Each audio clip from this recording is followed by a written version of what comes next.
আসসালামু আলাইকুম। আমার চ্যানেলের পক্ষ থেকে সবাইকে স্বাগত জানিয়ে আজকের ভিডিও শুরু করলাম। আজকে আমি সুন্দর একটা রেসিপি করব। এখানে বন্ধুরা আমি শাপলা নিছি, এই শাপলা রেসিপি বানাবো, নাস্তা বানাবো শাপলা দিয়ে। সবাই দেখতে থাকো আমি কিভাবে শাপলার নাস্তা বানাই।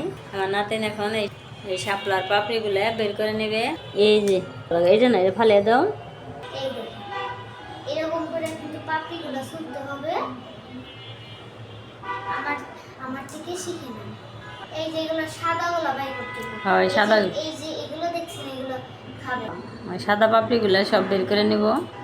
দেখেন বন্ধুরা আমি সুন্দর করে কত সুন্দর করে পাপড়ি সারিয়ে নিলাম।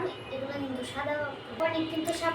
এখন আমার নানি রেসিপি বানাবে, নাস্তা রেসিপি। আপনারা দেখতে থাকুন ভিডিওটা। একটু ধুয়ে নিয়ে এখন এই যে বন্ধুরা এখানে আমি আটা নিচ্ছি, এই আটা দিয়ে আমি নাস্তা রেসিপি করব। আর এখানে বন্ধুরা মরিচের গুঁড়া, হলুদের গুঁড়া আর ধনিয়া গুঁড়া, লবণ নিচ্ছি।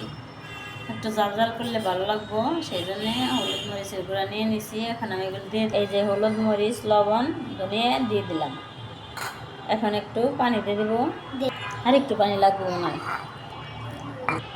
এই যে বন্ধুরা কত সুন্দর করে মাখিয়ে নিচ্ছে। এখন আমি কিভাবে রেসিপি করবো সেটাই দেখাবো সবাইকে। আমি যে চুলায় একটা কড়াই বসিয়ে দিছি, এখন আমি তেল দিয়ে দিলাম। এই যে বন্ধুরা পাপড়িগুলো আমি ধুয়ে একটু জড়িয়ে নিলাম, দিয়ে দেব। এখন আমি একটা একটা করে দিয়ে দিব।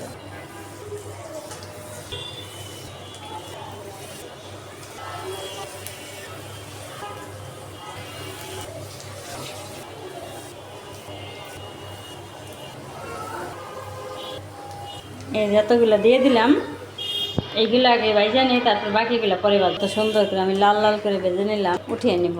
খুব মজা হইল। দেওয়া আর ভিজাও রাইসা।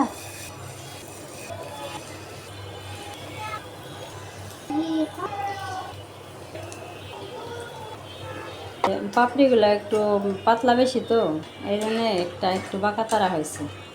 এই যে সবগুলো ভাজা হয়ে গেলে এখন আমি সবগুলো নামিয়ে নেব। বাবা গরম। এই যে বন্ধুরা হয়ে গেল। আর আইসা তুমি নাও, খায় নাও। চলো ওই ঘরে যাই খাই। মশমশা হয় তো হাত তো। এই আমার নাতিনের দিয়ে নেই বন্ধুরা, আমি গরম করতে পারি। আর তুমি রাইসা বন্ধুরা, এই যে আমার নাতিনের দিয়ে দিলাম। ধরো রাইসা একটু খেতে হয়েছে, রাইসা কেমন হয়েছে? গরম মজা না? একের মশমশা না? বন্ধুরা আমাদের মামা এরকম করে বানিয়ে খাবেন। আর যদি ভালো লাগে দেখেন একটা লাইক দিয়ে ভিডিওটা ভালো লাগলে একটা লাইক করে দিবে। যদি লাইক করে আমি খুব খুশি হব। আল্লাহ হাফেজ।